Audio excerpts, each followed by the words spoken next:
Hello, a very good evening. Welcome to you all. We're keeping the door open because some people might be late. I don't want to miss the program. Good to see you all here. My name is Puk van Dijk. I'm your moderator for tonight. And welcome at It's All Graphic. It's our second edition. Activism and graphic design is what we're going to talk about tonight. Good evening. Hello. It's All Graphic is a biannual program, so this is our second edition. The next one will be in about half a year. That is in close collaboration with the Wim Krauwel Institute. And for those who don't know the Wim Krauwel Institute, it organizes the sharing of knowledge of graphic design heritage, or our graphic design heritage, for future generations, and is based in the Special Collections building here in Amsterdam. Tonight, activism and graphic design is what we're going to talk about. The power of visual communication as a tool for making change and transformation in our society. We have some great guests here tonight. And before we go into the program, just wanted to point out that you found a little catalog on your seat, a yellow little book, which was a part of the exhibition, The Design of Dissent. That was a part of Graphic Matters Festival in Breda, which was in September until October the 22nd. But really nice booklet to see what the exhibition was about. And it gives a good overview on graphic activism from the 60s until about now. About the program tonight, it'll be in English. And there will be, after each guest, a little bit of time for your questions. So if you have questions, even if your English is not that well, but you have a question in Dutch, feel free to point up your hand, your finger, and then I'll just translate it for you, so that's fine. First, we will start off with designer Lies Ros, who will be interviewed by designer Vermaas. And they're gonna talk about her time at Wildplakken. Then designers Roosje Klap, Raul Balai and Yuri Veerman will present their work, and then Ruben Pater will close off the evening with a column. To start off, we kind of went deep into the archives to get you all in a certain activistic mood. And we're going to show you a very short film, or at least a part of a film, that's called In een tank kun je niet leven, of kun je niet wonen. It's filmed on a Super 8 camera. And it's about the squatting movement in Amsterdam in the late 70s, beginning of 80s. But it's in Dutch, unfortunately. But the images are very cool. So let's start it. Ik sta hier omdat ik wil laten zien dat ik achter Johannes sta. Die is gekraakt en die zit al wekenlang in arrest.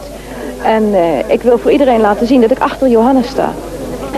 Ik heb met erg veel plezier een aantal jaren geleden gezien hoe die kraakbeweging zich ontzettend creatief en met ontzettende goede motiveringen ging ontwikkelen. En hoe ze ontzettende leuke acties hebben gedaan zonder enig geweld. Ik heb ook gezien hoe daar met geweld op gereageerd werd en hoe er een steeds grotere escalatie kwam. Die is niet begonnen bij de krakers, die is begonnen bij het wettig gezag. Dat de krakers nu zich willen gaan verdedigen tegen dat soort aanvallen kan ik me goed voorstellen. We staan hier nou vreedzaam te demonstreren. Als ze hier op ons gaan inrijden of wat dan ook, ik weet niet wat ik doe hoor. Dat kan je toch niet aan laten leunen allemaal, dat is toch te gek. Leven we hier nou in een politiestaat of leven we hier in een rechtsstaat? Nou, daar wil ik toch nog wel even voor vechten, zie.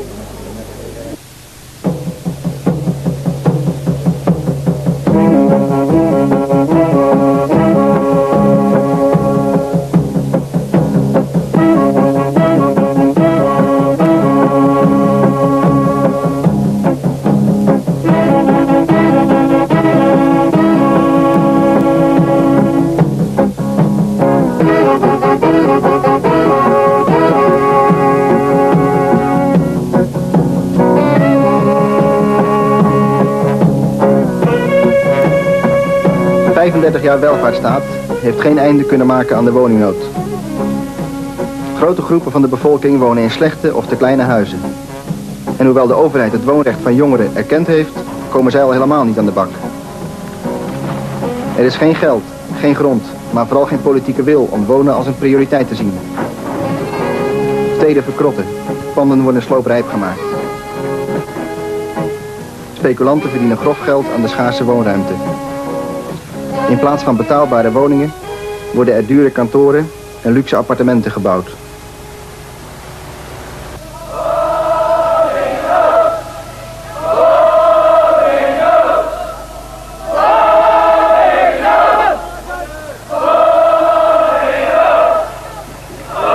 Protesten van de bevolking en acties voor een ander woonbeleid lopen stuk op de nietszeggende beloften van de autoriteiten.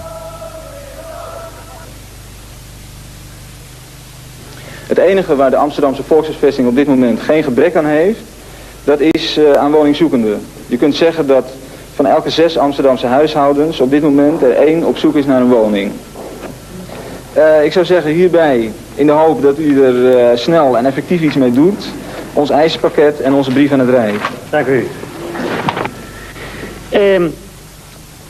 Het is denk ik dan ook niet de vraag of je dit soort situaties moet aanpakken. Het is de vraag hoe je ze moet aanpakken. En ik ben op ieder moment bereid om daarover te praten. En ik beschouw dit als een onderdeel van dat gesprek.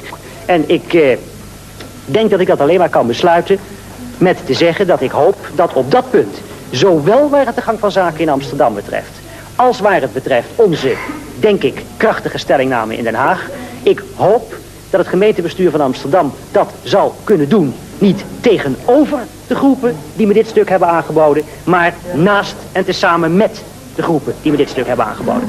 Dank u. Ik wil iemand aan de affiche.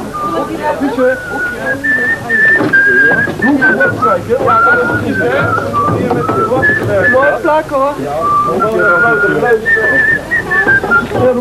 En hier moet je de bekendmaking, hier zo. Zo slap is allemaal.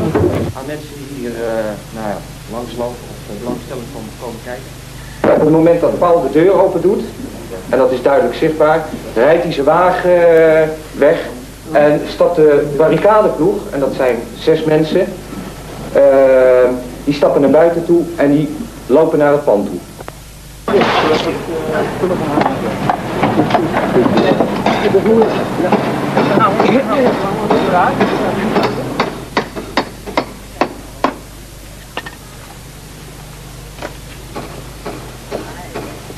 Eind jaren 60 wordt er voor het eerst gekraakt. Sindsdien zijn er duizenden leegstaande huizen aan de woningvoorraad toegevoegd. In het begin worden vooral dichtgespijkerde panden gekraakt. Door de verkeerde aanpak van de stadsvernieuwing zouden deze jarenlang leeg blijven staan. Langzamerhand gaan krakers zich ook richten op grotere en duurdere panden. Deze huizen lenen zich uitstekend om in groepen te wonen.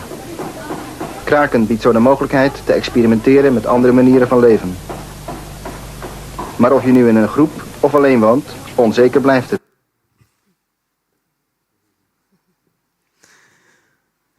Well, I was looking at this short film. It kind of reminds me of the time we are living in right now, where we're also in this real estate bubble, and you can see that activism maybe also will get his grip on that. Let's stay in this era, in the era of these 70s, late 70s, beginning of 80s, and to stay there, I would like to invite Lies Ros on stage. And also Chris Vermaas. Lies Ros is one of the 3 founders of Wildplakken, a collective, a designers collective from Amsterdam, who began in the late 70s and successfully integrated political activism and graphic design. And Chris Vermaas will kind of take us, together with Lies, take us back to this time and talk about her work then and the activism role they took on with their collective. Please, a warm applause.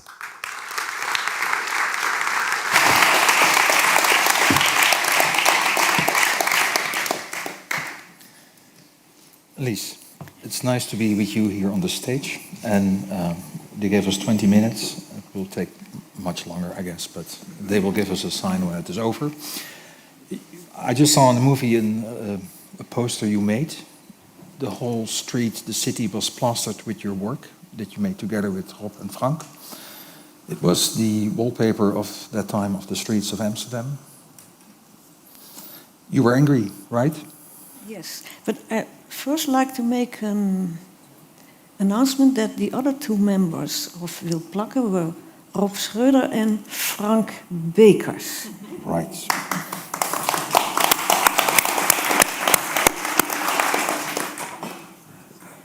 So tell me, why were you angry? Well, the society was unjust. You saw it in the movie. There were very rich people, and there were a lot more poor people.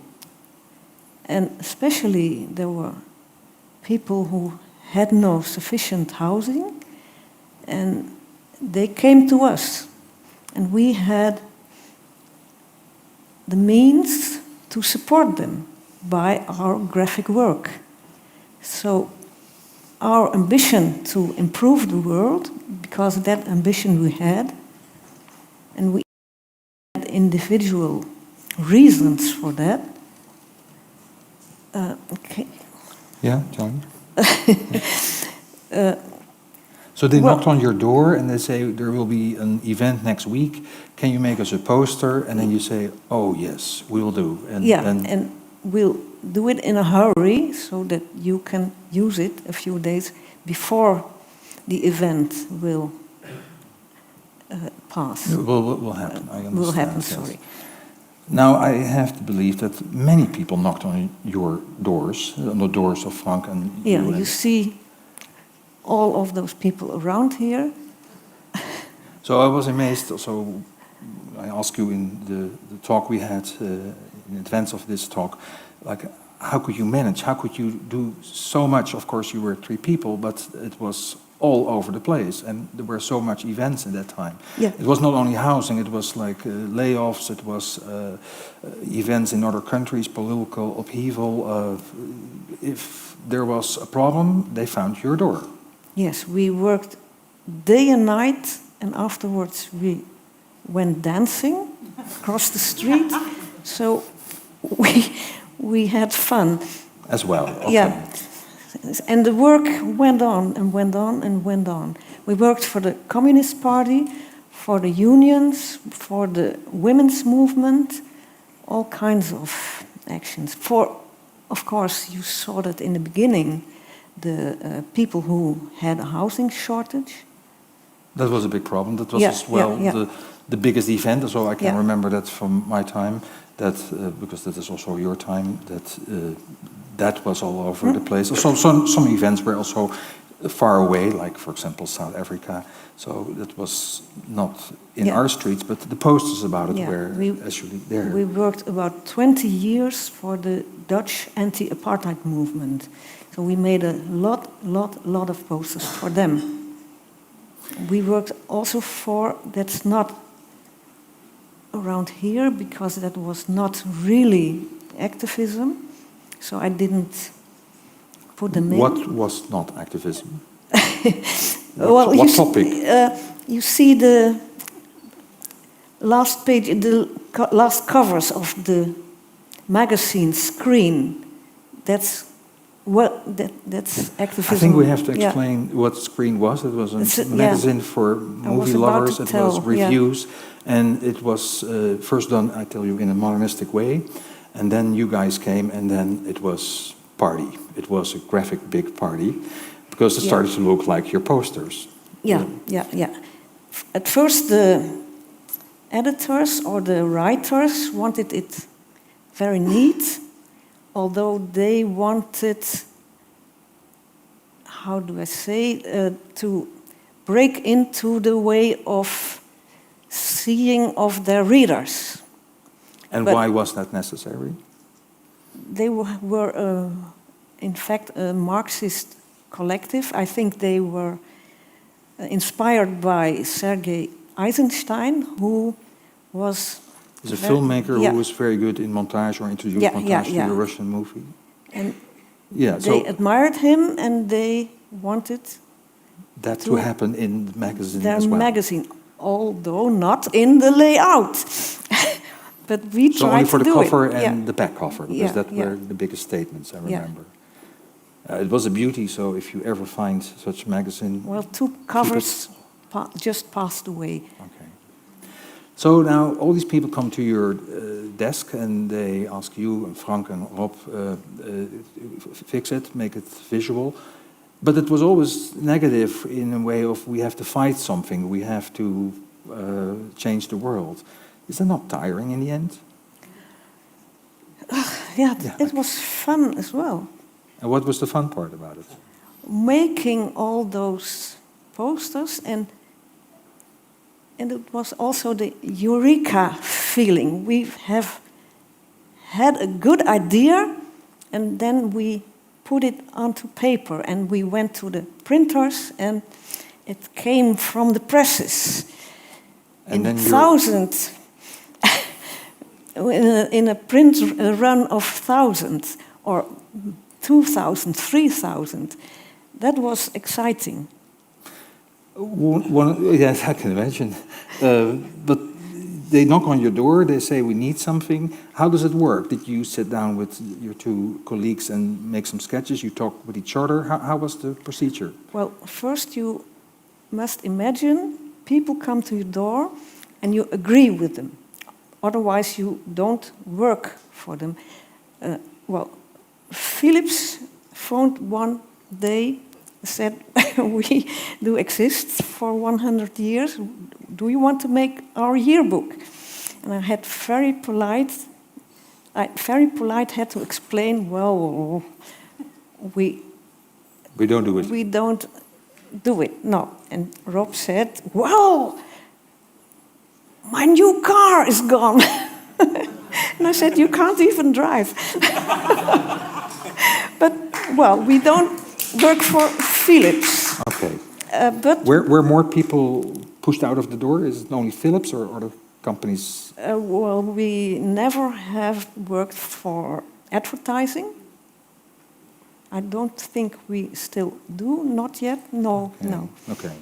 But they also never knocked on your door. So can you make a campaign for... Once, and then we got a row. So okay. We're not very fit for that kind of things. Okay, but let's go back to the way of working, because this is also for the young people special, because there was not a computer. So you sit down and say, oh, this is great, we are with you. Then you take a pen, you make some sketches? Or no, the first must be an idea. That's in a verbal way? Sometimes, but also there are books and books of books with photographs. And you look at the photographs. What kind of books? What kind of photographs? With the...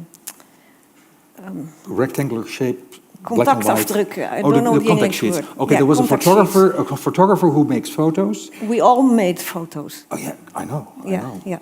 And then they make very good photos, because I would like to give you a cheer for that, because here's a fan of Will Pluckett, or Stick Whiteley, we have to say tonight.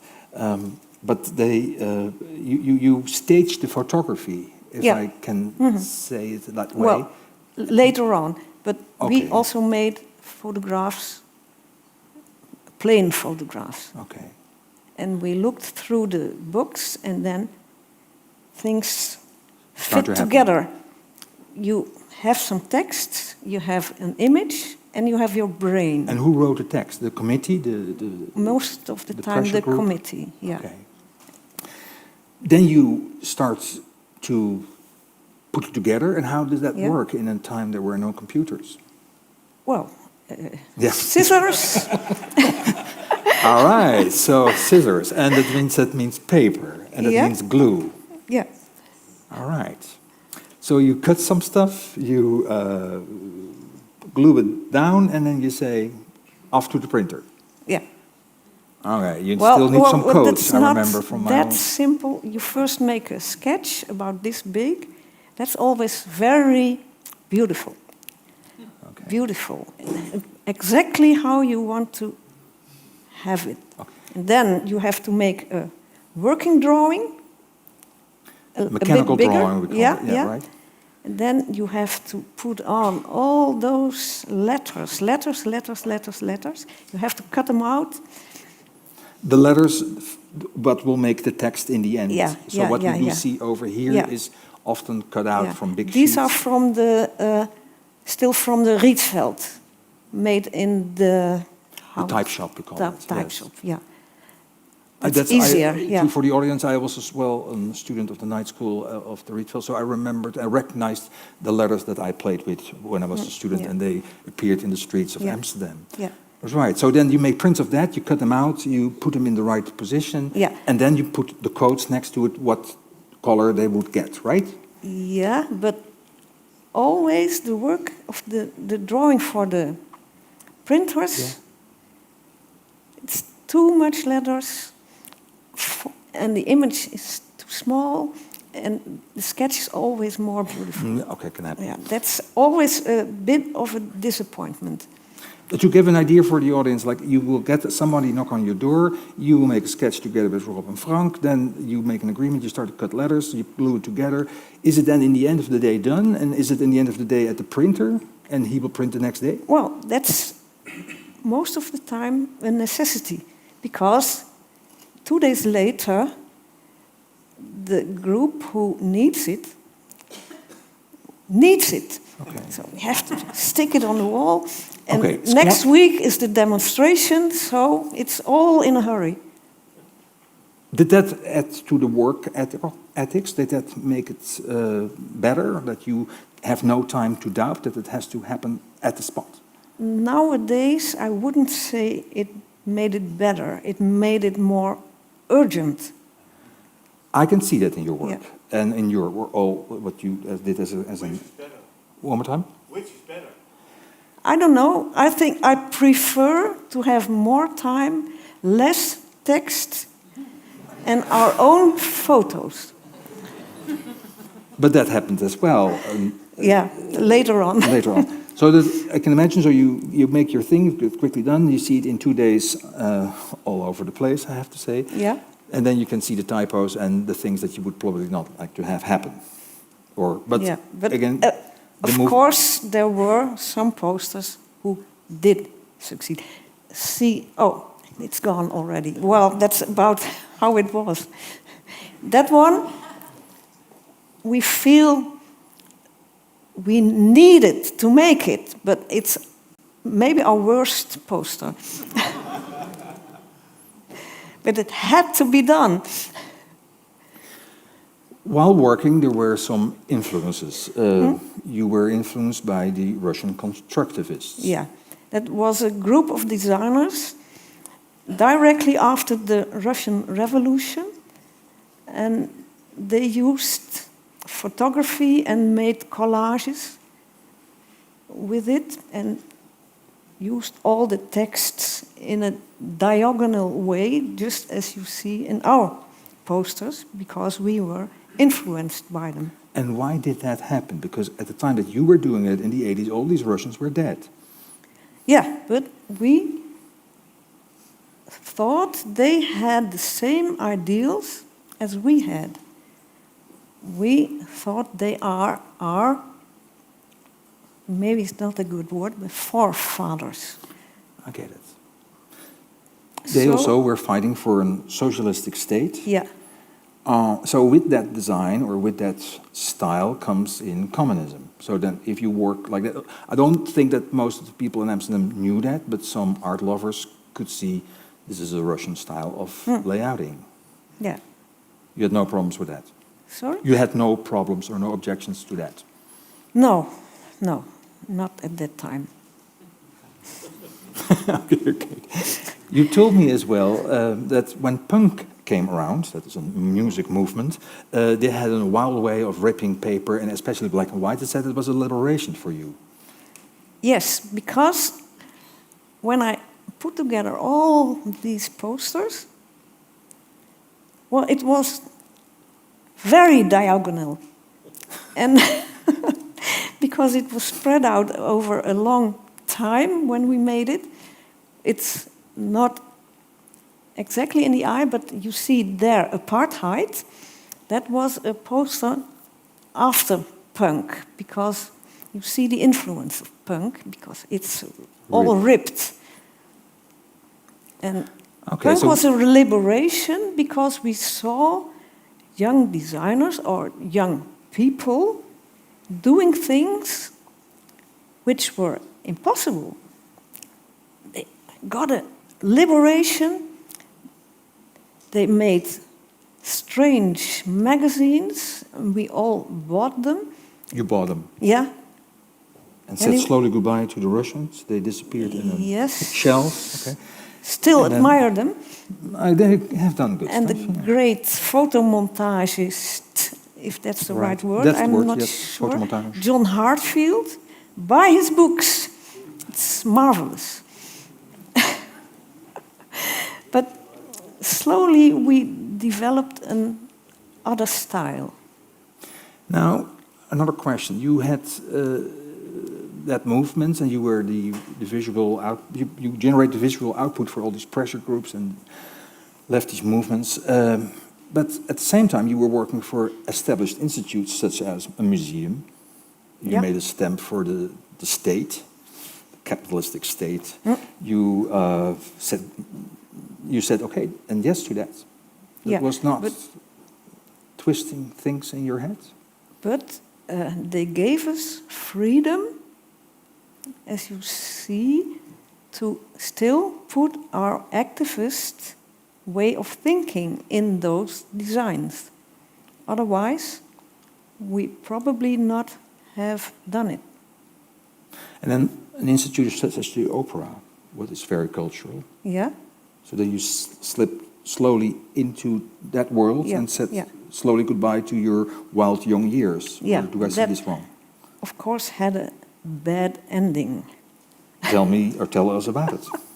Well, our famous artist Robert Wilson, maybe you know him, cut up our designs. He is the geographer of Einstein on like, the Beach. Right. Yeah. And he was in charge of the production, I guess, and you had to deliver that poster, the proposal, to him, and then he ripped it, I guess. Yeah. That was he right? Was it a bad poster? No, it was a marvelous poster for an opera by Louis Andriessen.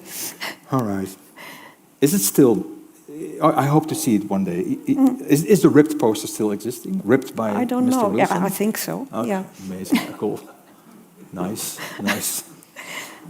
But of course, I think he was rather activist than we at that time. Because.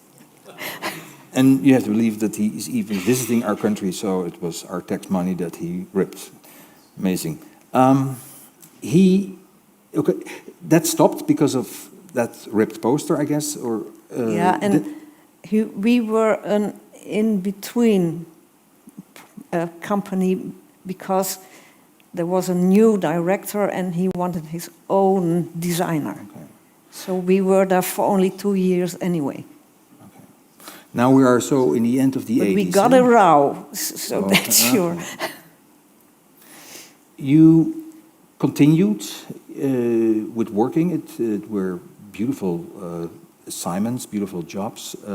You succeeded mostly. Then also the computer came, I guess, in your world. Did it have an influence on the visual output? Yeah, at a certain time, because I was forced to use the computer, but at first we were against it because we thought a computer couldn't work, or you couldn't work in a way we wanted to work on a computer, ripping things. I agree. Yeah, but then, well, you see it, I got ill and my eyesight went diminished. So then a computer came in handy for me. I'll still say it saved my life, but that's a bit too much said. You're still here. You're sounding well. Yeah. And then, well, I started to use the computer. And maybe, okay, I'm happy that the computer saved your life and that you're still here, and also happy that you still make work, because you do still make work. And it is maybe also a good thing that you are not that wild as you were once with your buddies. What do you think, who took it over? Who is now the young Turks? Well, we'll see them. Oh, they're here. Oh, that is nice to know. I think time for some questions from the audience. Thank you so much for this. If you have any questions for Lies or even for Chris, then please raise your hand. I have one burning on the tip of my tongue. Because when I was looking at the designs you guys made, Lies, what I really noticed was, well, one, they're very colorful and very happy. But also there's a lot of humor, kind of sarcastic humor sometimes even. Why was that? What was your vision on using humor in your design? Oh, I think otherwise it wouldn't work. If you are too serious, people don't get your message. So you have to use that humor to get through. Right. I think. Okay. All right. Also, I was wondering, well, and again, if you have questions, even in Dutch, that's also fine. I was wondering, as you asked already, Chris, who are the new activist designers nowadays? That's something we're going to find out later.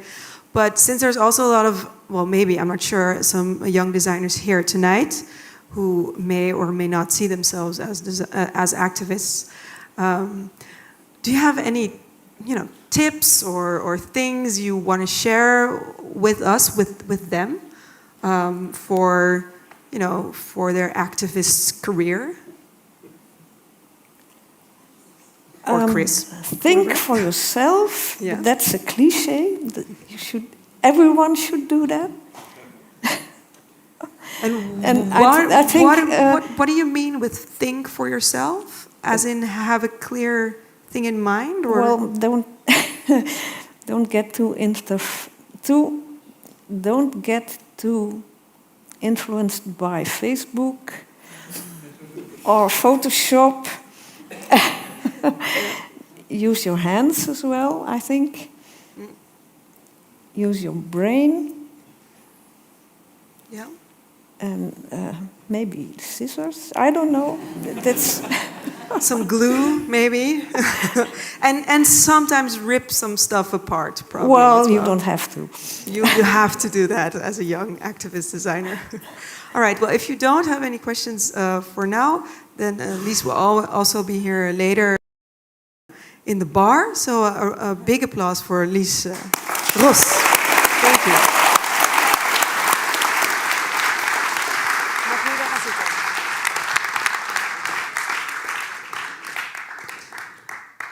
Our next guest is co-owner of the creative agency Het IJzeren Gordijn, the Iron Curtain.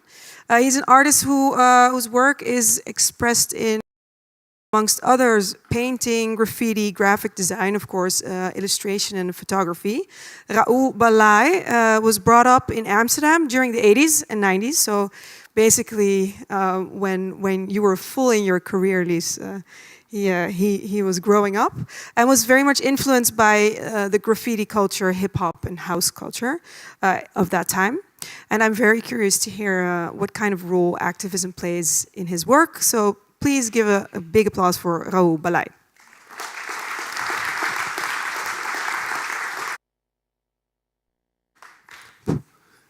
Thank you for the introduction. Hello. I just realized how influential Lies was for my bringing up in the 80s in Amsterdam, because I never thought of it, but I know almost all the posters that came by. As said, I'm an artist. I work as a contemporary artist. This is one of the works I do. Subject matter is clearer, I think. I do installation pieces like this. When you go inside, you come in a different world. So I'm a lot working with identity. How do we view each other? What is this Eurocentric vision we have on the world? This is, for example, what always happens in my head when I think about the first man on the moon. Besides that, I've been running a graphic design company for the last 10 years called The Iron Curtain. We do branding, we do everything for NGOs, for more commercial parties like a beer brand, we do apps, sea contractors, everything. But then we got this client. I don't know who's from Amsterdam, but you probably know Bijlmer Style. You know a few of their MCs, and they've been really active. And what happened is this. Een soort primitieve hondencultuur en die moet je doorbreken. Dat moet je hard aanpakken. Mensen uit die onderklasse moeten echt verplicht worden gesteld om aan het werk te gaan en op cursus te gaan. 40 uur werk, 20 uur cursus. Er is geen tijd meer om de straat op te gaan. Geen gelegenheid meer om in die criminele cultuur te worden getrokken. So what we're actually hearing is someone from the municipality, a politician, from their neighborhood, the Bijlmer, telling people that they have a caveman mentality.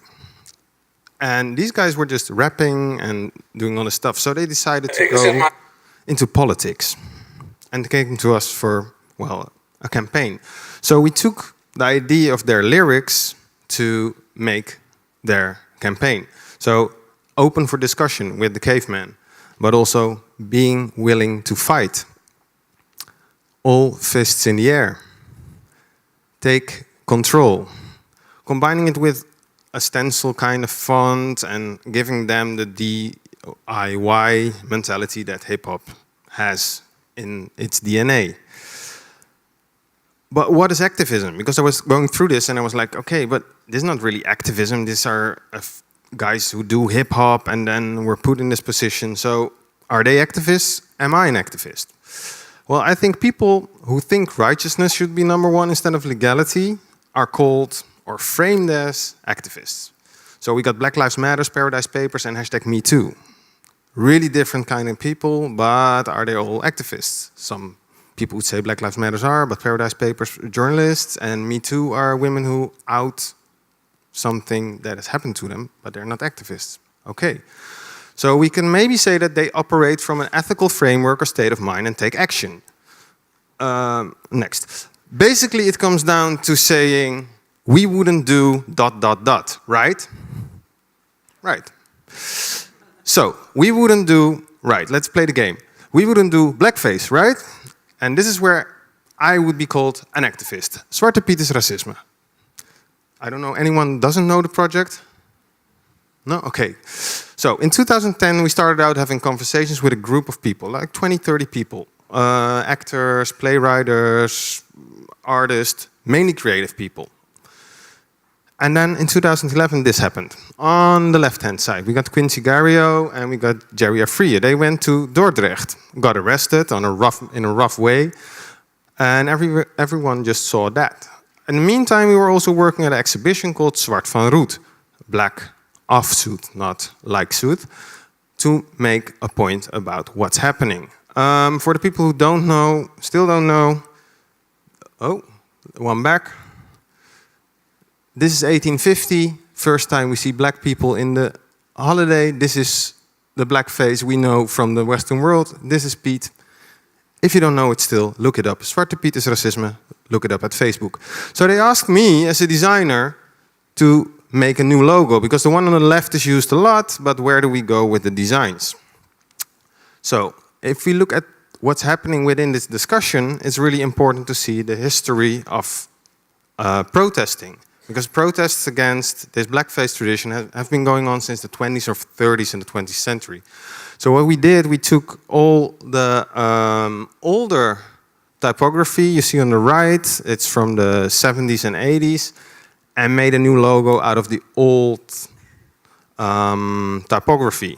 And in the meantime, showing people that's not about Sinterklaas as such, but just about the character Piet and how he's dressed up, we still got him everywhere. So there's over Sinterklaas, you got the moon shining through the trees, everything that comes from the lyrics, because we're not anti-Sinterklaas, we're just anti-blackface. And then it gets interesting for me as a designer, because every year this discussion changes, so you need to reach out to new people. So we came up with a new thing, and that's a party for all kids. It's a campaign just for schools, parents, so how do you go into this discussion on schools? So, I don't know, what's the stuff in English? The rod, right?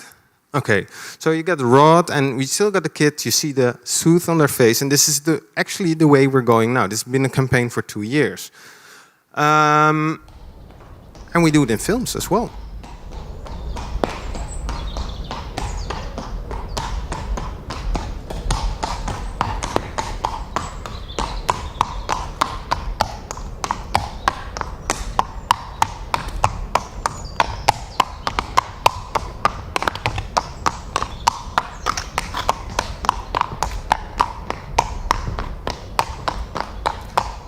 So it's interesting to play with all this imagery that's connected to the festivities. But at the same time, we need more aggressive stuff because we need to be protesting and all that stuff. So we also do KO Zwarte Piet. And it's not knock him out, it's kick him out. So we got the stickers going on, you can stick them on everything, and at the same time you get all this different vibe, but same message. Let's kick out Zwarte Piet and keep Sinterklaas. For me as a designer, it's a nice thing to work on. I've been working on it for 5-6 years now, and you gotta get up new things, new things, new things. Is there success with this activist movement? Well, this is Amsterdam this year.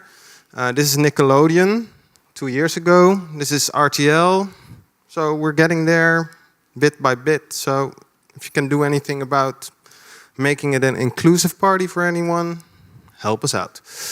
So we wouldn't do, right? That was the game we were playing. So we wouldn't do Ausweis, right? So then I want to know, are there any people who have been living in this country for less than 20 years? Oh, yeah, quite a few. Okay, so let me explain. In the time Lies was operating, and the time I was growing up, asking information to someone was always strongly protested. Rightfully so, I think, but the connection was always made with the Second World War. Ausweis is your pass in the Second World War, where you have to show the Germans your Ausweis. But then in the end of the 90s, something happened and identification became a normal thing. So that's one thing, but then we got biometrical chips on the passports. And then me and a group of other creators were like, ho, ho, hold it. No fingerprints, no iris scan on my passport, thank you very much. So we started the new empire. For the English speakers, Rijksoverheid is government. But if you just take Rijk, it's like empire in English. So they put in the fingerprints in the passports, and we came up with the new empire, trampling on the civilians and everyone in the country. What we did, Godwin Alert. And Godwin Alert is a very funny thing because it explains you where our social state is at. Where is our mind at? Because if we see blackface, we don't have a problem with it. There's one reference to the Second World War. Everyone is on the back of their feet. We brought out this really pretty well done, if I can say so, folder from the Rijksoverheid, the government, telling people that they can get a free tattoo with their burger service number. So that's your social security number, actually. We spread them in 70,000 pieces throughout the country, with much thanks to several organizations and squatters. Squatters are an important thing of activism always. And we just took their whole design. They got a special website. The government got a website. If you want to fool the government, go to their website. You can look up which font to use, how you should place your imagery. It's all there. It's great.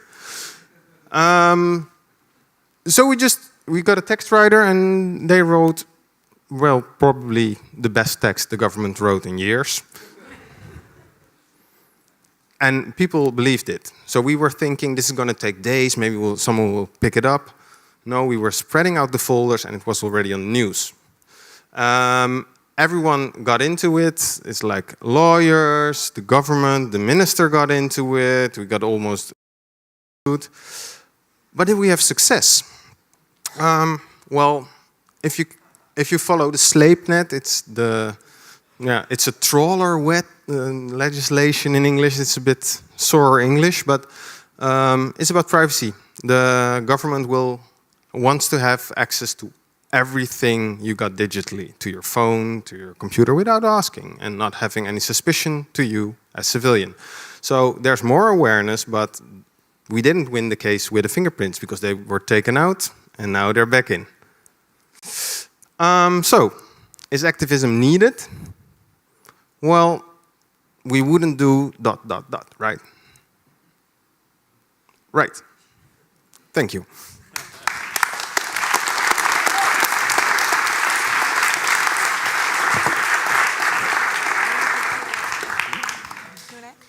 Yeah, cool.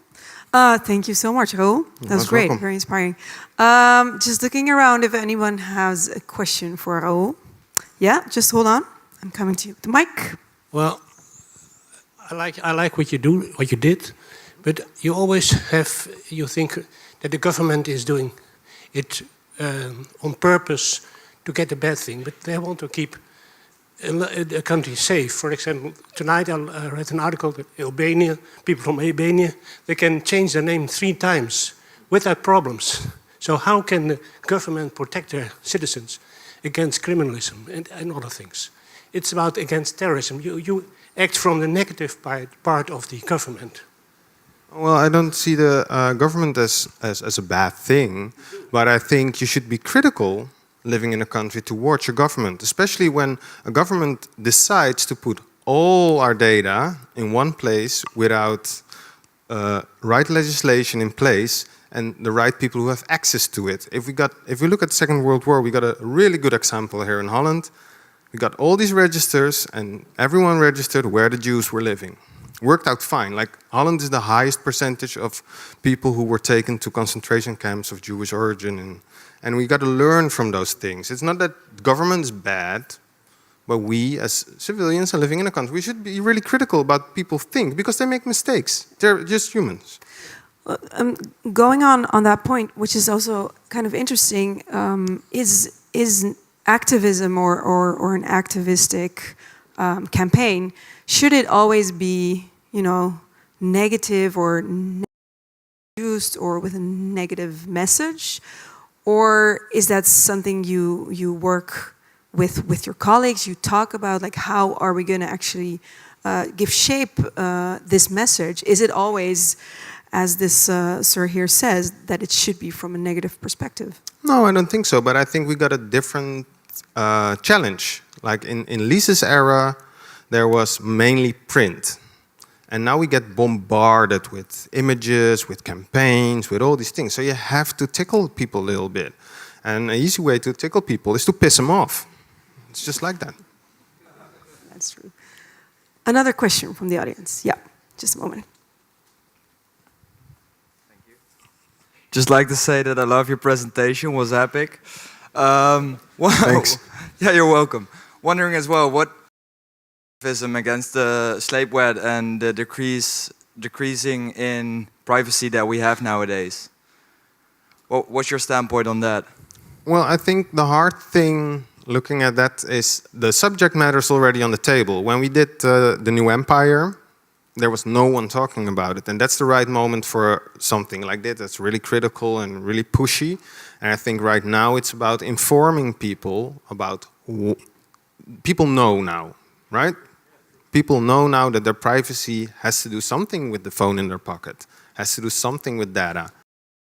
Getting the message across with enough people is more important than starting a new campaign that kicks someone in the nuts, to say it really gently. And just to finish your part off, which I'm really interested in, is that you showed us a few examples of your work, and you ended every time with success or not, right? Like, is it successful? Which kind of made me thinking, when is an activist campaign actually successful, or when is it finished? So when do you take distance from the project and go on to the next? Well, it depends. Like with the New Empire, we saw it as a fire-starting campaign. So we started up and we let it go within a year. Like with the whole blackface drama going on for more than a century, we're going to sit this one out to the end. So it depends on the project, but I think, and that's maybe also the graphic design and more of a bureau way of thinking about these things, is I see it as a campaign. So you work on a campaign, and you have to have success, so you have to reach people. And I think that's the first thing that makes it successful, if you reach a lot of people. Thank you so much, Raul Balai. Oh, I'm sorry, we have one more question. Are you ready for it? Just a moment, sir. In the beginning you showed some pictures of your commercial work, and that is paid for. And who is paying for your activism? Good question. Yeah. We need sponsors. Yeah. No, some people say, like, don't you have anything else to do than complain, and you should work? Like, that's the thing with most activists. Lies also told she was working round the clock. And that's what we do. We just put in our own money, we put in our own time, because we have to reach this goal. It's not like we're in it for the fun, I would go to Ibiza and have a cocktail if I would have the time and the money. And So if there are any You know? sponsors, then meet Raul at the bar downstairs afterwards. I'll get Thank you so much, Raul Balai.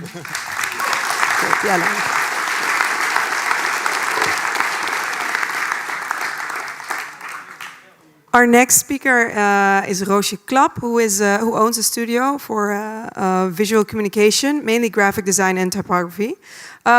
Together with Niels Schrader, Klap is also head of the graphic design department at the Royal Academy of Art in The Hague. Some students there. And she works on numerous of projects in the cultural field for museums, galleries, art publishers, and also other artists. And tonight she will share her thoughts on the Universal Declaration of the Human Rights, which will exist 70 years next year, I believe. Roosje Klap, an applause.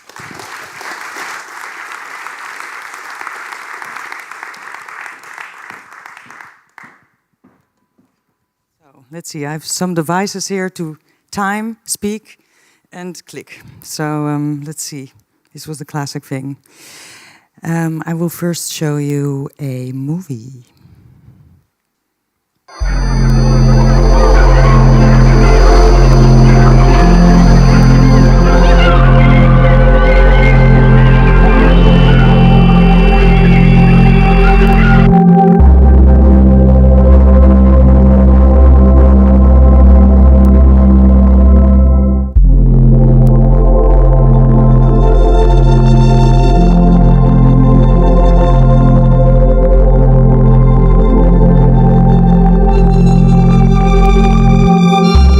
Came here 17 years ago, and I said that I wanted to lead a campaign to get Britain to leave the European Union. You all laughed at me. Well, I have to say, you're not laughing now, are you?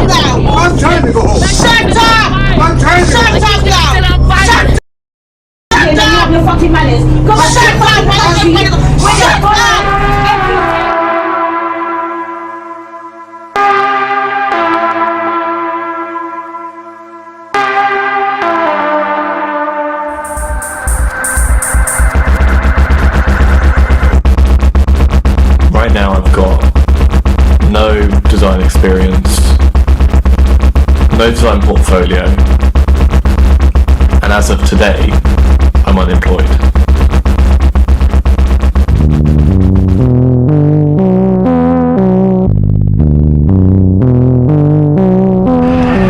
We will begin working on an impenetrable, physical, tall, powerful, beautiful southern border wall.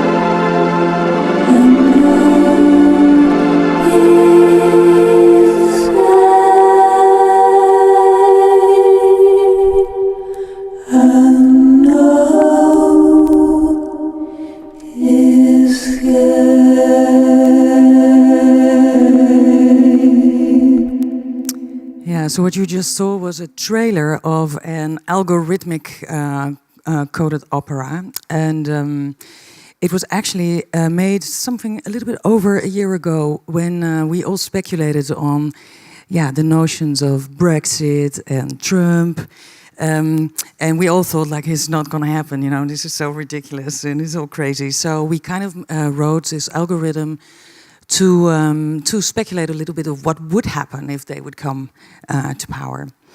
And what we did not know at the time, but we realized quite quickly, just weeks after its release, that this algorithm actually predicted a dark reality. Brexit became a fact, and Trump was chosen to be the United States president. And at the same time, our own Geert Wilders was also doing pretty good in the upcoming elections. So begin March this year, when I was at dinner with my young children, and the elections in the Netherlands were upcoming, my children were actually quite frightened. We had a conversation, and they worried really about what was going to happen with our future, and also about the headscarf of Khadija in school, or everything that Wilders and his people could maybe could be changed when he would come to power. So, and like all mothers do, I brought them to bed and I said, it's going to be fine. We have so many sane people around us. It's going to be fine. We're not letting this happen to our place and time. But then I actually couldn't sleep myself, because was it actually going to be fine? So, and I knew that 850,000 people, young people, 18 plus people, could vote for the first time in 2017. So it was their first time they could actually use their voice to vote. But we knew that not all of them would go out to vote. In 2012, only 35% of those youngsters, they were entitled to vote, but they stayed at home. And so if they would all go to vote, then we knew that they would be able to choose for 13 seats in the House of Representatives. So I asked myself, shouldn't I do something about this? That same evening, I made 12 posters reappropriating Madonna's lyrics to the song Vogue. And I called out via my social media channels to print and spread these posters, to hang them in the windows and to hang them in the classrooms or onto the streets. And with just 12 days, or in this case, as you see, 9 days to go, in the run-up of the elections, I shared a poster, a different poster each day, which called to vote and spread the news. And so in the meantime, I started printing a lot of posters at the Jan van Eyck Academy, on the risograph machine, and at the silkscreen department in my academy in The Hague. I made a lot of things for social media, like these are cover photos, but also for Twitter and for Instagram, and to try and change all that, because I wanted to sort of burst out of our own filter bubble. And it's quite difficult because, yeah, we're all in our own sort of little, utopia, I would say. So I thought it'd be good maybe to wear it out on the streets. So I presented this sweater, and I thought, if I can find 10 people that also want to wear this sweater, then I can print it. And and I put it on Facebook, like, anybody else wants this sweater, because I really would like to do it, and you can buy it for $50, and then you can help me spread this news. Ladies with an attitude, vote. So within an hour, I had sold 35 of them. I jumped on the bike to H&M and I bought 35 pink sweaters, or pinkish, and some gray sweaters, and I went to the silkscreen printer. And the next day, the happy buyers came to pick them up at my house and brought them all out through the country, and everybody shared all of them selfies online with these sweaters. Some of them very famous and some of them less famous, but it was really something that kind of happened. And I also made films to share. As Lies said, I didn't sleep for 12 nights. So everybody could share this thing. And I'm clicking, but it's going a little bit slow. I also took my children, the ones that were talking about, like, is it going to be okay? I took them out on the street with those posters and taught them how to vote, obviously, because they had no idea what that was. But now they do. And taught them how to do some wildplakken, because that was, of course, really necessary. So we pasted that in the streets in The Hague and in Amsterdam, in Rotterdam, everywhere where it was possible. And we also went to the stemlokalen and pasted them there around. But also we went to Bos en Lommer, because I actually thought, we know that the people... that in Bos en Lommer we had a lot of conversations with people that say, what does my fucking vote mean? Nobody gives a damn about me and my group. And So we had a lot of really cool discussions. Also, my children had discussions, and yeah, they pretty much know how to vote right now. And it worked. It was picked up really good by lots of social media channels, and which was quite scary also somehow, because yeah, I don't know. All of a sudden, I saw 200 new followers within like 10 minutes. Something. So somebody like the L had reblogged it, or on the left, Silverblau. I never heard of this, but she has 80,000 followers. So yeah, so then people started following me back. And people were really sharing this everywhere, and it was really nice. And also small printers uit de marge, like here Printroom in Rotterdam, and also Sigrid Kalon in Tilburg, they printed it out as well, and everything was shared and shared and shared. And it was really cool, because this is how my one-woman campaign became a many-woman and many-people campaign. So after 12 full days, not sleeping, and working, printing, pasting, the actual elections came. We voted. And then the results are known today, with the party VVD leading the race and pleading just 2 days ago, actually, that we should kill all subsidies for artists, because after all, if you cannot, as we say, hold up your own pants, then you're not a good artist anyway. So obviously, I really do not have the illusion that I can change, like really change anything to the general mood of the country. But with these simple means I have at my disposal, I've tried to make people aware of the importance of at least doing something. Because by doing nothing, nothing will happen, and nothing will change anyway. And yeah, so this leads me to another project that we just started. Everyone has the right to life, liberty, and security of person. This is the first of 30 articles from the Universal Declaration of Human Rights. And it's adopted by the UN General Assembly on the 10th of December 1948. Indeed, next year, 70 years ago, as a result of the experience of the Second World War. And it was signed by 48 countries back then, but also 8 countries abstained from voting and haven't signed up till now, which was Belarus, Czechoslovakia, Poland, Saudi Arabia, Soviet Union, Ukraine, South Africa, and Yugoslavia, back then Yugoslavia. But the rest all agreed on some basic points for human rights, that we should understand what these rights is, and that the freedom is of great importance for a realization of this pledge.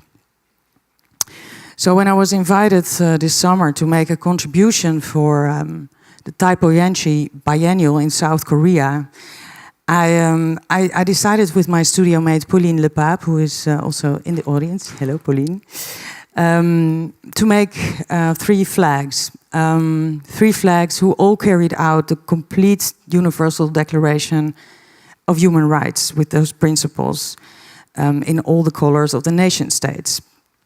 And together, if you take out these white corners, you can sew it together into a kimono and wear it. So we share this design online, and you can download it and you can print it and sew it together yourself. So you can wear out these necessities for equality and freedom.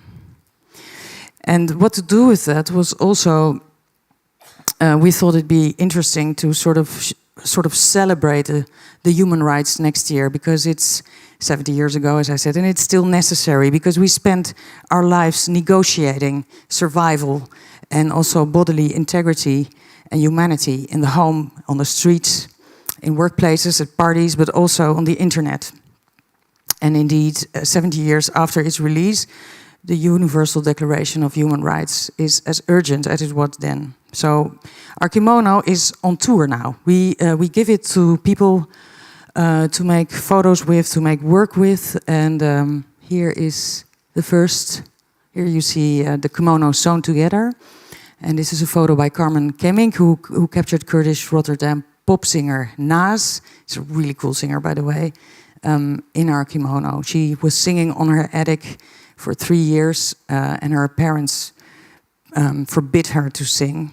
But she kept on singing, and now she's a pop star because she kept on pursuing. And also here are on the actual place, or close to the actual place where the Stuxnet virus, computer virus, was spread in Iran. This artist duo, which I'm one of them, we took it to there, and we made a photo series there with the flags and also a so-called cloud suit. And this picture is actually still illegal. It's made by Vivian Sassa, and she captured Indian supermodel Radhika in India a couple weeks ago. So yeah, we just started this project, but I thought it'd be cool to share, and also in the hope that if you want to do something with the kimono, let me know, because it's there to use. And I think it's important to sort of realize that ignorance is a sort of a form of tolerance. Like whether it's pretending to be in a colorblind society or one in which misogyny is some quaint old thing we've gotten over. And I hope this evening I'm able to make a sort of a brief plea for social connection, for meeting, for deregulation and differentiation, because in my view, the artist or the designer should not create any midgetating circumstances, but must show the truth, the naked and painful truth. And we need to think and we need to react better. We must show solidarity, and we have to let our voices be heard. And I think that must be done now, because we're here now. And this is why I would like to conclude with a very small clip of my heroine Patti Smith during an interview with the Japanese television in 1978. A plea to embrace the now. This is my chance on the world. I didn't live back there in Mesopotamia. I wasn't there in the Garden of Eden. You know, I wasn't there with Emperor Han. I'm here right now, and I want right now to be the greatest time. This is my golden age. This is our golden age. I'm not there in the past. I'm not there in the future. I'm right here, and this is the time to make it great. And if each generation would realize that the time to be great is right now when they're alive. You see what I mean? The time to flower is now. Yes, Thank you, Lies Ros.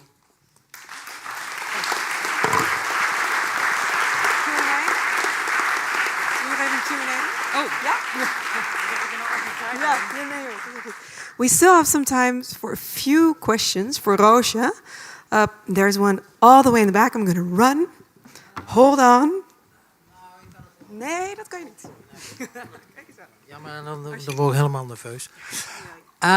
Ik doe het in het Nederlands. Ja. Want ik denk dat Wilders zichzelf ziet als actievoerder.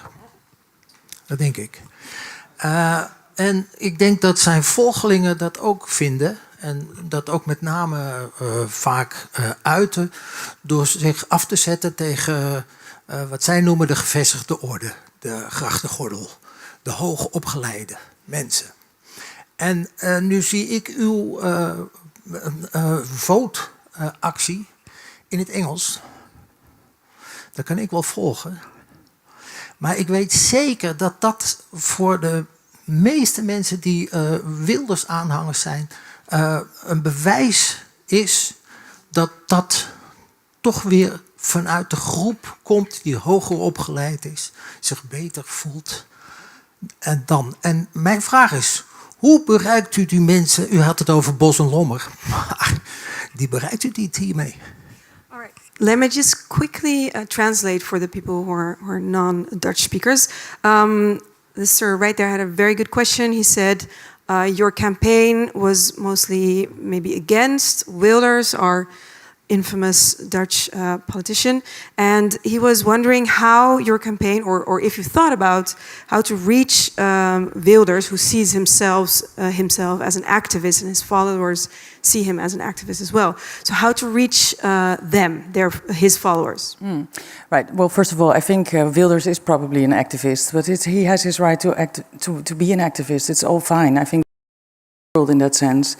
And in my case, I thought it was very important to activate people to vote, because to make sure that everybody rules in terms of democracy, that if we can at least find a sort of democracy point there. But the question was not about that. The question was more or less that you see this as an elitist campaign and that it's very difficult to step down and reach to the people of Bos en Lommer.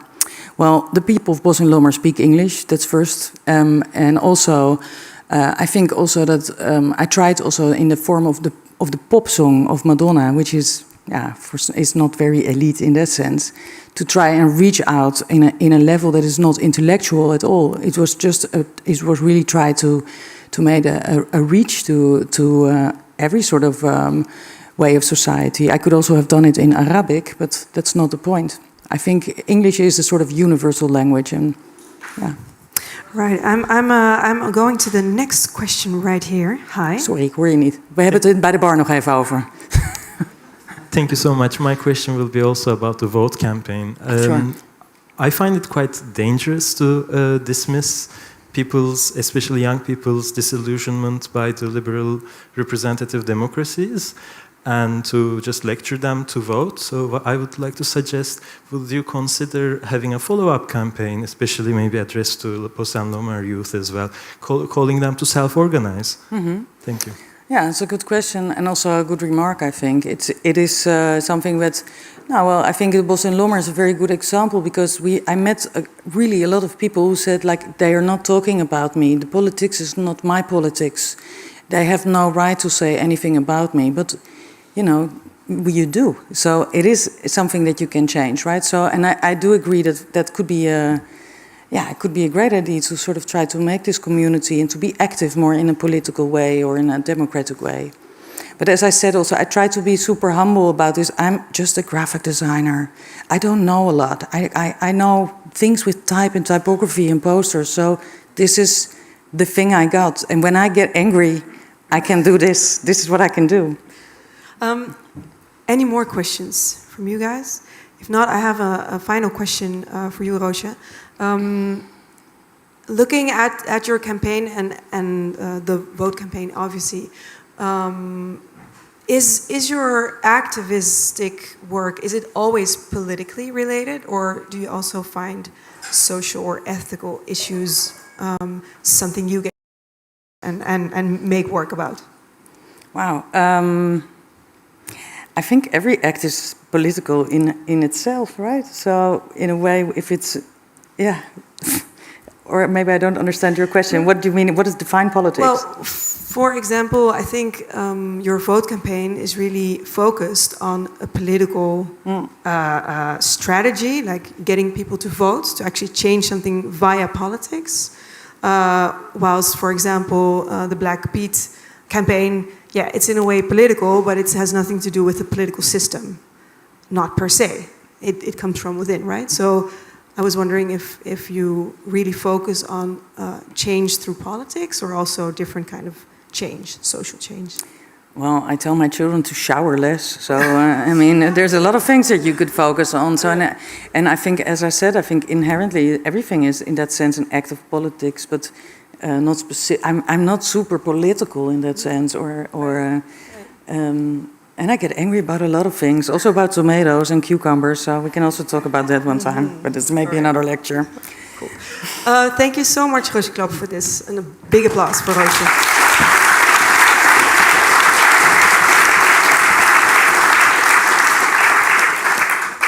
We're going to our next guest, Yuri Veerman. Yuri, please come on stage. I'm going to just introduce you while having you by my side. You're an independent artist, designer, and also performer. You live here in Amsterdam.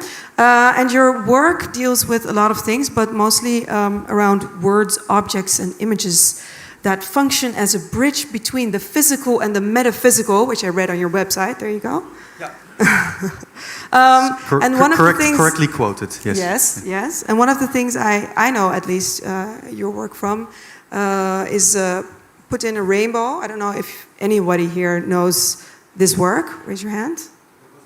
Put in a rainbow. Put in a rainbow. Yeah. A really cool project, which I think you're also going to talk about, but also things like translating the Dutch anthem into Arabic and see what that actually does with our anthem. So you're here also to talk about activism, and I give you the floor. Okay, thank you.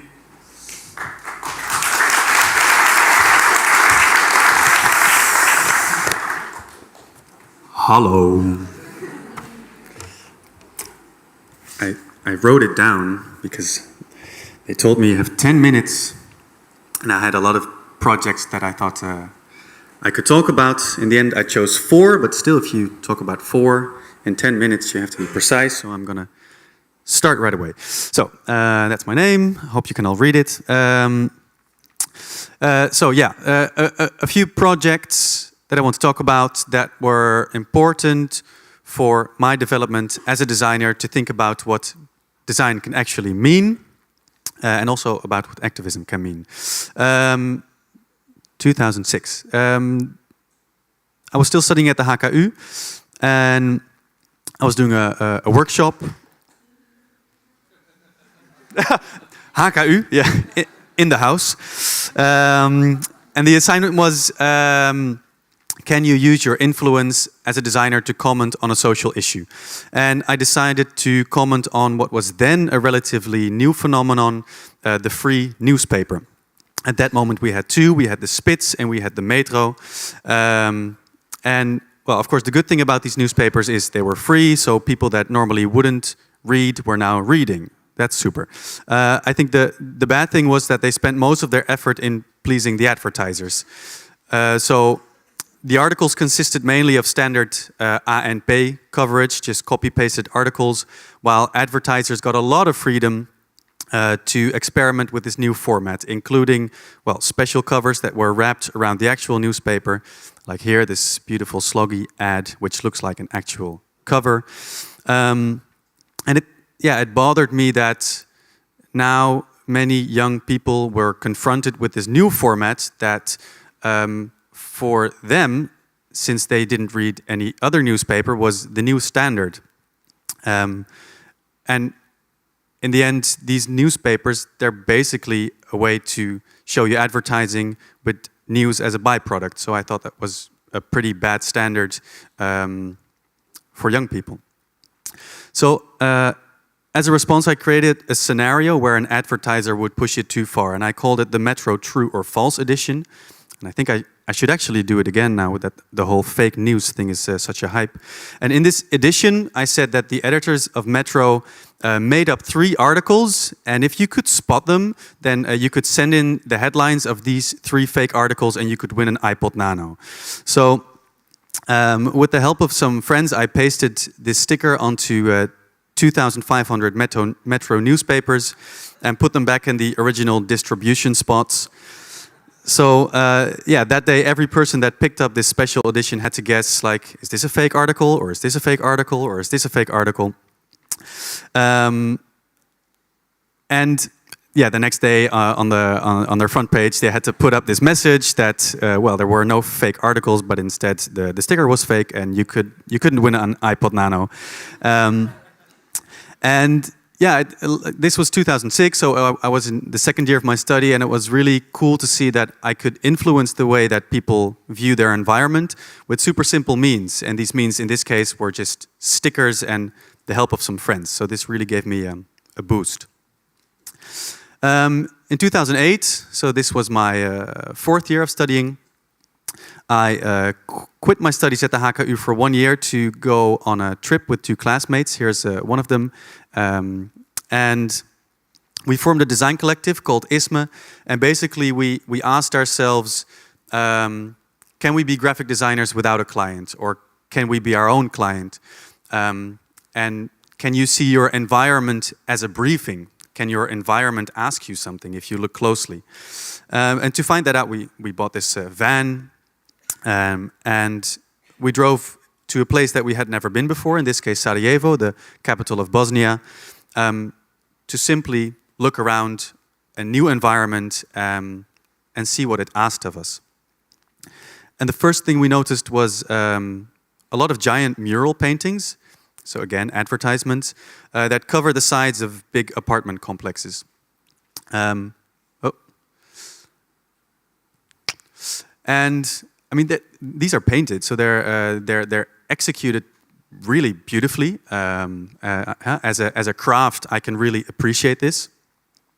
And also, they give the environment some color. But at the same time, of course, these messages have no relation to their environment at all. And yeah, some of them also really created a cynical contrast between the shiny image and a worn down building, and especially with this ad, which is basically a suggestion with the rest of the building. Like you can even see the scars of the war still present on the building. So we wondered if we could do the same, but then in a different way. And we found this apartment complex, and because we got subsidy, it was the first time in our life that we had subsidy from the Fonds BKVB, which then still existed. So we bought one side of this apartment complex for 1,250 euros. We interviewed the residents of the building, and based on the stories that they told, we made several designs, and we had them pick their favorite design. And the design they chose was based on a quote of one of the residents. We asked them, so what do you actually think of all these giant advertisements in the city? And she said, well, whatever you write on a wall, people won't care. So we glorified her cynical remark and turned it into a democratically chosen mural. And last winter, I went back to Sarajevo to visit some friends that I made at that time. And it's still up, it's still there. So this is almost 10 years later. And so apparently people respect this wall painting. It was pretty cool to see. So because of this different approach, I also get approached by different type of clients. And in 2013, together with Brigitte van den Berg, who is one of the people of my former collective, we're not a collective anymore, we got approached by COC, which is the Dutch gay rights organization. And their briefing was, so Russia recently passed a gay propaganda law, which pretty much means that now suddenly the rainbow flag is propaganda, and Putin is coming over to have dinner with Rutte. So this is a pretty bad situation. Could you make something that responds to this?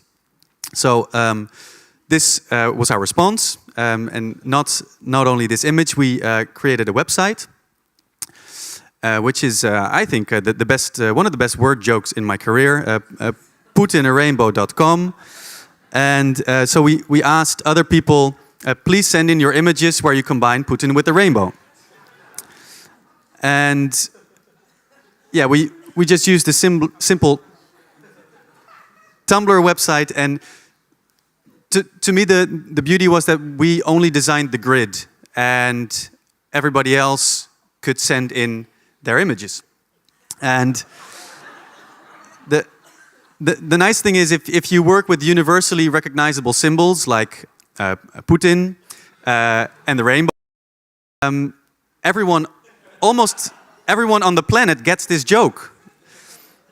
So that means almost everyone on the planet can participate. So we got many different submissions. Most of them were from Holland and Russia. And many of them went viral. This one is by Ruben Pater, by the way, who's going to give the column at the end of the day. And I mean, also it was just great to have this website and see all these wonderful submissions come in. We had a lot of fun, and some images were so strong that they became icons in themselves, and they were later reused during protests. This image was used a lot during protests against the Sochi Olympics a year later. So yeah, I thought, wow, this work can just go its own way without me being the director. And I thought that was actually a really nice characteristic for the work that you make, that you don't have to deal with it all the time, but it just goes its own way. This image is now on an extremist list, so it's a banned image in Russia. And of course, I always look back at these campaigns and like you question yourself, what does it help? What does it solve? And I think, of course, a campaign like this is not going to change that law, but it did get the attention of a lot of press for the situation. And yeah, I also think it will change the way that Vladimir Putin will be remembered. So, then a year later, thanks to this Putin campaign, I was asked to work on another project, and this time it was by Setup, which is a media lab in Utrecht. They basically work with tech and new media and internet and how this affects our daily life. And they hooked me up with a journalist. This is not us, this is just some kids. And Dimitri Tokmetsis, and they asked us to create a campaign about digital privacy. And basically to warn people what can happen when you upload personal information onto the internet. And this idea of this privacy that we're losing, I think it's one of the most important and at the same time abstract problems of our time. It's very hard to notice what it means to lose your privacy. So on Flickr we found these photos that had a specific license. You can choose to copyright your photos, but these photos had a Creative Commons license that allow commercial reuse. Parents uploaded them, they probably chose the wrong license or they didn't even know that they had an option. And so we took advantage of their lack of knowledge by using these images for our web shop Copy Copy with the slogan, someone's kid on your favorite mug, and we decided to sell mugs with pictures of other people's children on them for only $15.95. Who doesn't want that? And so we sent out a press release. It was picked up very quickly and very well by national media such as Omroep Max and Koffietijd, which, like, without being funny about it, I'm super happy that we made a campaign that was so easy to explain that it could just be covered by any news format, from Koffietijd to CNN. And the funny thing is, I am not a tech expert. I do design, and I think about reframing popular images or subjects in a different way to give them a new meaning. But I still get asked a lot. This was just last month. I was on Croatian national television telling people about the dangers of uploading your information online. And yeah, so this does really show me that translating a complex subject into a simple story or a simple image can have a lot of power and allows me to spread this story to many people. Thank you.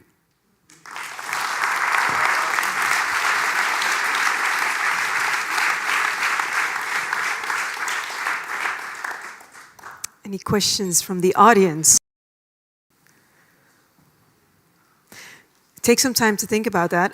I will start with the first question. I'm looking at your work, and it's, well, not all of it, obviously, but a lot of it is in a way online, or it's made offline and then being put on the web, and also being produced, not produced, but being spread out online. Do you also make campaigns, like fake online campaigns, as something you mentioned earlier, the trolls now with Russia? Is that something you are working on, or you're wanting to work on as an activist designer? To me, I never think about wanting to work with a certain medium. I don't care about making something for the internet or a book. I care about the subject, and I look at the subject closely and try to find the answer within the subject. And where does the interest for the subject begin? Well, my interest is symbols, and I like these because they have this link between a really complex idea of what is a country and a really simple representation, red, white, blue. So I like this strange friction. But then again, I get approached by COC, and they say, do something with Putin, or Setup, they say, do something with digital privacy. So then I'm just as happy to work on another subject. As long as the question is a beautiful question. As long as the question is a beautiful question. Speaking about questions, there's one all the way in the back.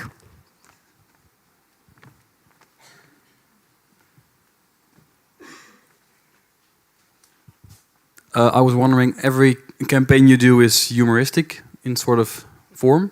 Is that something that is always needed for you when you do graphic design and activism?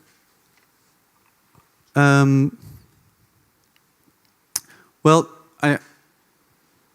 I thought about this activist thing a lot. I don't call myself an activist. Some of my work definitely is activistic. But at the core, I'm a maker, a designer, or an artist, and I think there should be beauty in my work. And also what Lies Ros said, that's how you reach people. I think that's important. I think before you understand what it's really about, you get the joke or you see a certain form of beauty. And I think these things can be universal. So it's a really easy way to just reach someone, and then as soon as they're in, then they have to figure out what the message actually is. And I like that. And as a final question for you, Yuri, is there something you can share with us, something you're working on right now, like a sneak peek of some new work that is obviously activistically or related to activism? Well, there's one big idea that I would like to do, and that is to organize a grand slam in semiotics. I would really like to organize a big tournament where there are like two people on a field, and they have to completely deconstruct a symbol, and the one with the best explanation wins, and there will be a judge and there will be a jury, and I think it will be a really interesting way to sum up this whole schizophrenic conversation we're having about identity now. But yeah, that's one day. In the future. Yuri Veerman. Thank you.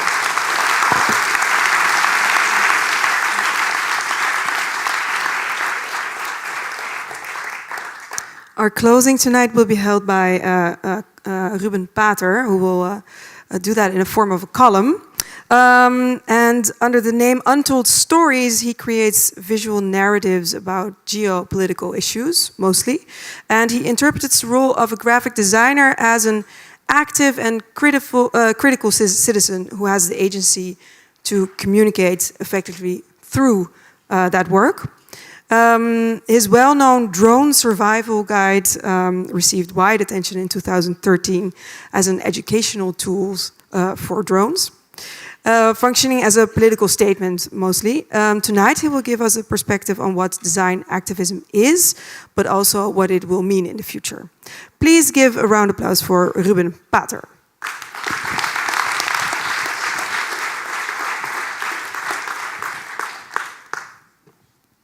Goedenavond. So we already saw so much great work and visual power, so I'm not going to show any work. Sorry for that. It's also first for me, but I also think it's like a very difficult topic. I think it's also very important to be specific about it, so I wrote the text I want to read. And this text is about the fact that we might say that activism is back. At least according to Marcus Vers, he was the first international ambassador of the Dutch Design Week this year. And he wrote this article called "Can Designers Save the World?", in which he says, issues such as climate change, refugees, pollution seem to be defeating governments, global agencies and other organizations that are supposed to find solutions. While Donald Trump is single-handedly reversing progress on many of the issues designers care deeply about. So, can designers step up to the challenge?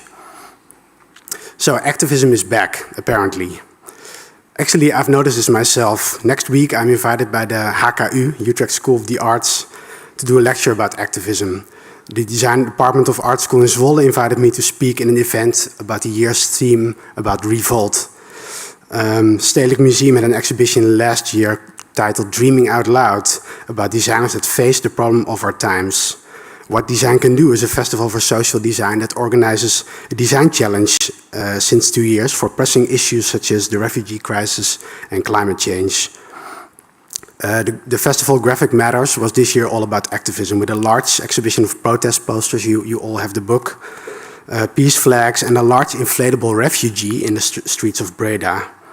And the Museum Boijmans van Beuningen in Rotterdam currently has an exhibition called Change the System, actually featuring also a work of mine, of which Boijmans says, the designers in the exhibition present modest solutions for today's big problems.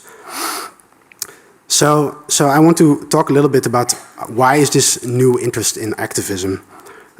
Is the world really such a bad place right now compared to other decades, compared to when Lies Ros was designing? Are designers more politically active than before? Or is this just a trend? Is it a way to introduce subversive ideas and aesthetics that can be successfully incorporated into the latest products that can be sold to politically engaged citizens? In order to understand this, let's start with what activism in design means. So if I look up activism in the Oxford Dictionary, it says the policy or action of using vigorous campaigning to bring about political or social change. So the purpose is clear. Activism uses whatever means necessary to achieve its goals. Graphic design is the art or skill of combining text and pictures in advertisements, magazines, or books. So that's a bit outdated from the Oxford Dictionary, so let's add websites to that. So activism in graphic design must mean to combine text and pictures in advertisements, magazines, books, or websites to bring about political or social change. So I think this is the kind of work that we see in the 20th century. We've seen these great examples from Lies Ros with Wild Plakken, but also people like Tibor Kalman, Sheila Lefrente, Brett Field, Barbara Kruger, Emery Douglas, many of the famous designers of the 20th century. And this kind of design activism has proved itself. But as Raul said, today now we have memes, video blogs, document leaks, fake news campaigns, troll farms. So somehow designing a political poster or a new symbol does not just have the same effect. So what's the new kind of design activism? So this brings me back to Marcus Vers from the Design magazine. During Dutch Design Week, he introduces the next step in design activism in what he calls the Good Design for a Bad World initiative. Design that not just brings attention to social, political, or economic issues, but presents solutions. So what Vers says is designers will have to push at the boundaries of what design is, seeking solutions not to just the issues mentioned, but also to intangible problems such as how to fix democracy, how to make society more inclusive, and how to help people overcome irrational fears of immigrants. So during the Dutch Design Week, Vers organized a series of design talks with topics like this. So climate change, pollution, politics, the refugee crisis, and terrorism. So I'm going to read some things from the website of the talks that went on during the Dutch Design Week. So when the talk about terrorism says, terrorists are turning vans and trucks into weapons and targeting urban spaces. How can we design out terrorism without ruining our cities? And to what extent is vehicle design and urban design making things too easy for terrorists?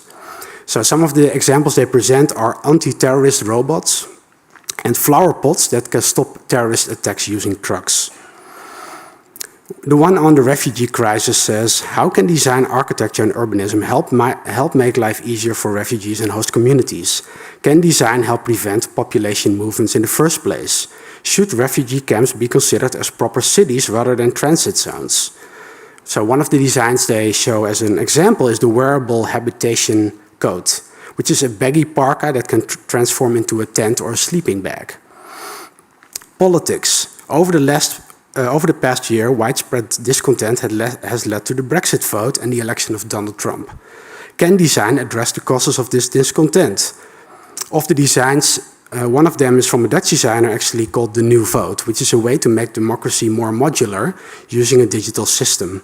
The designer says himself, the political system is broken. Democracy needs a redesign. So why I'm talking about this is that apparently to some designers, the new way of design activism is coming up with solutions for complex issues. So this, of course, demands a lot of knowledge and has a lot of responsibility. I think we should ask ourselves if we are perhaps overestimating what design can do about these issues. Flower pots will not stop the threat of terrorism any more than a parka, which transforms into a tent, will solve the underlying problems which causes people to flee their home countries, like war, famine, inequality. A new digital democracy does not solve the discontent which is felt by millions of voters. So aside from these particular examples, I mean, these designs might be really good for many reasons, but I would not call them activists. Because they don't actually want to change anything. They just want to address symptoms that are related to larger issues. I think it's more what Yevgeny Morozov calls solutionism in Silicon Valley. He says the recasting of all complex social situations as neatly defined problems with definite computable solutions. You could also say computable, you can also say designed. So this quest is likely to have unexpected consequences that could eventually cause more damage than the problems they seek to address. So he actually relates to Silicon Valley, but I think it applies as well to design. Because let's give an example. How can design with good intentions have bad consequences? So imagine you want to address climate change, particularly the air pollution caused by car and industrial exhausts. You design new stylish breathing devices that allow people to go outside into smog and make a fashion statement. What could possibly go wrong? Well, first of all, exhaust from cars and industry will not diminish. Rather, it could become normalized because people get used to wearing breathing devices in the first place. Why do something about pollution when people can protect themselves by buying products? Secondly, better and more luxurious design devices will be more expensive, and poorer people will have to buy cheaper versions or do without. This could result in a climate class system where governments leave protection against pollution to the market. Rich people are poor, rich people are healthier, poor people get sick and live shorter lives. Second example, you want to help refugees get better access to services in their host country while getting updates on their citizenship application status. Good idea, right? So you design a smart card for refugees that is a kind of ID, which also allows them to use public transport, go to the library, keep their medical records and check their citizenship status. Sounds wonderful, but if you think a bit longer about it, doesn't this create a digital surveillance system for refugees? If the government decides to track down all refugees and deport them if we get a different political system, the ID card is the perfect way to do it. This goes back to the point Raul was making about the World War II registration service. Also, the government can monitor the behavior of all refugees, where they travel, if they are breaking the law, if they are sick.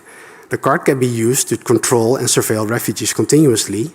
So without realizing, you have created an ID card for refugees which discriminates them also from Dutch citizens, creating a second-class citizen ID card. So if you show such a card, everybody will know you're a refugee. Actually, both examples are not hypothetical. They are both nominees of the What Design Can Do design challenge. So I don't want to talk about here about the quality of the products or the intention of the makers, because I believe they have good intentions. But they are just to show that design with good intentions can have damaging consequences. And that negative outcomes are easily overlooked. So coming up with design solutions for social or political issues is not just impossible, but also possibly dangerous. What adds insult to injury is that we have to acknowledge designers also profit from these social and political issues. For example, the last decade in the Netherlands, we have seen a privatization of healthcare, child protection, social work, and homeless shelters, while at the same time their budgets have been slashed. So while we are the 8th richest country in the world right now, the amount of people in debt, people in poverty, and homelessness is rising since 2008. But all these new privatized institutions need logos, more work for graphic designers. A lot of the money that used to be spent on these social programs has been reverted towards security. And since 9/11, the fear of the other has allowed politicians to massively invest in dragnet surveillance, border walls, face recognition, drones, predictive policing, and smart surveillance technologies. Our fear of terrorism has created a thriving security industry that's quickly growing. Systems, apps, websites, programs have to be designed, uniforms, interfaces, visual identities. So I think we should be watchful of framing design as good and the world as bad. I think there's good and bad design, just as there's good and bad in the world. So first of all, let me state that I do believe many designers want to contribute to a better world, and I would highly recommend that. I think there's a lot of potential at this moment that we can harness. Designers no longer want to be passive, but actively involved. But if coming up with solutions for social and political issues is not the new form of design activism, then what is? I think we should start by leading by example. We can start by showing that the design industry is a social responsible industry. We can stop doing products that harm the environment. We can stop doing unnecessary print work if we can make digital work. We can use print techniques that are harmful, stop using print techniques that are harmful, and maybe that beautiful book you want to make should be an e-book or should not be made at all. You can refuse to work for clients in polluting industries. You can refuse to work for clients that build surveillance or military equipment, clients whose products are built with racist and sexist stereotypes, clients you feel are morally at odds with what you believe in. But we also have to stop with unpaid internships, pay better wages, stop with forced overtime, work towards better contract for designers, not just flex contracts.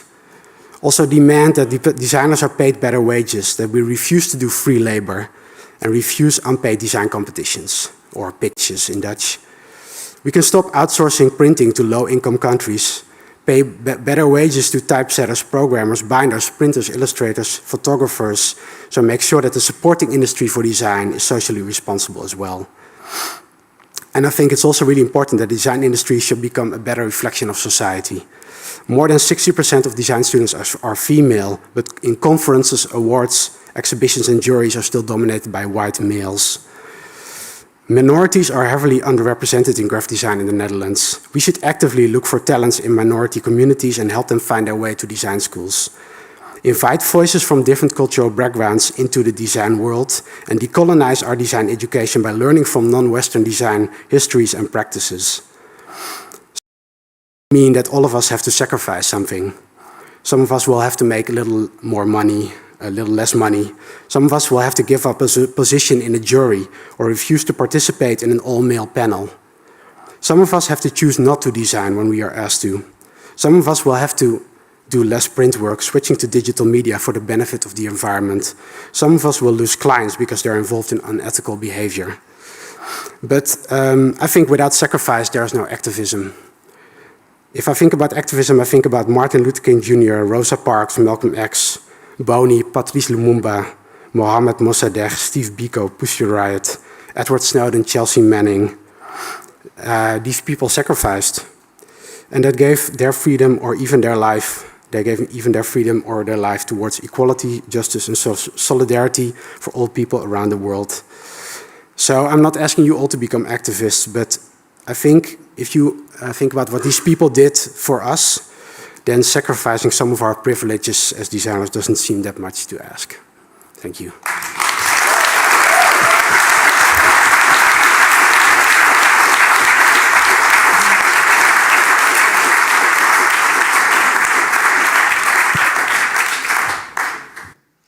Wow, that was a very powerful closing of this inspiring evening, where we learned, amongst others, that activist graphic design is working around the clock. It's sacrificing a lot.